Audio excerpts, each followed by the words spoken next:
vamos a ver el proceso de la evaluación. Vamos a recolectar la información, ¿sí? Que ya lo hablamos.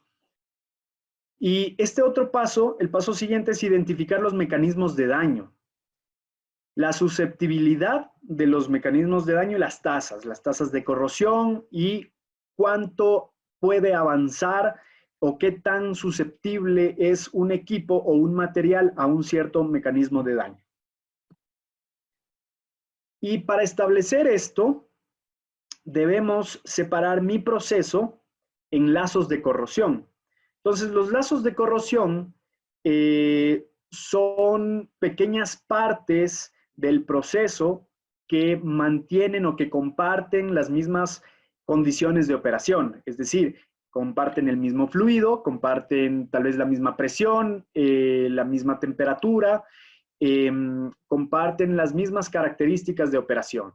Y se puede hacer, este PNID está dividido en los lazos de corrosión y normalmente se dividen aquí en un PNID, se van marcando de colores y cada color es un lazo de corrosión distinto. Entonces, cada uno de estos colores comparten los mismos mecanismos de falla y comparten las mismas condiciones de operación. Finalmente, estos lazos de corrosión se lo tabula y se ponen los mecanismos de daño, por ejemplo, corrosión interna bajo ácido sulfúrico, por ejemplo, el H2S, por ejemplo, corrosión externa es corrosión atmosférica y esto está en color amarillo. En otro lazo de corrosión vamos a tener corrosión interna por baja velocidad.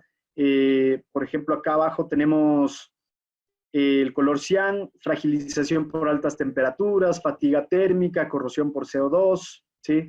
Entonces, en cada uno de los lazos vamos a establecer los diferentes mecanismos de daño.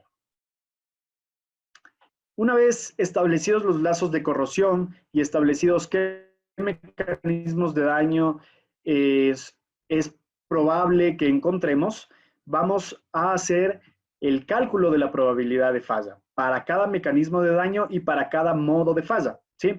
Ya vamos a detallar un poquito eso. Una vez determinado la probabilidad de falla, se tienen que identificar los escenarios creíbles de las consecuencias, es decir, esa falla, ¿qué me podría generar? ¿Qué consecuencia me podría generar? Y estos escenarios, porque son distintos escenarios, deben ser creíbles, es decir, deben estar apoyados en la experiencia de otras fallas. Y finalmente se determina el riesgo. Una vez establecido la probabilidad y la consecuencia, se determina el riesgo. Entonces, una vez que se determina el riesgo, si es que es un riesgo alto, medio, bajo, tenemos un ranking.